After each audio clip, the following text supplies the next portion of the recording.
TDP కేంద్ర కార్యాలయంపై దాడి కేసులో వైసీపీ నాయకుడు దేవినేని అవినాష్ ముందస్తు బెయిల్ కోసం సుప్రీంకోర్టును ఆశ్రయించారు.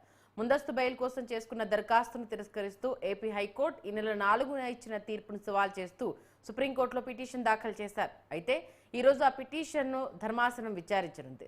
ముందస్తు బెయిల్ దరఖాస్తును హైకోర్టు కొట్టేసిన తర్వాత ఆ కేసులో నిందితులుగా ఉన్న వైకాపా నేతలు దేవినేని అవినాష్, రఘురాం, లేళ్ల అప్పిరెడ్డితో పాటు పలువురి కోసం ఏపీ పోలీసులు గాలిస్తున్న నేపథ్యంలో అవినాష్ సుప్రీంకోర్టును ఆశ్రయించడం గమనార్హం.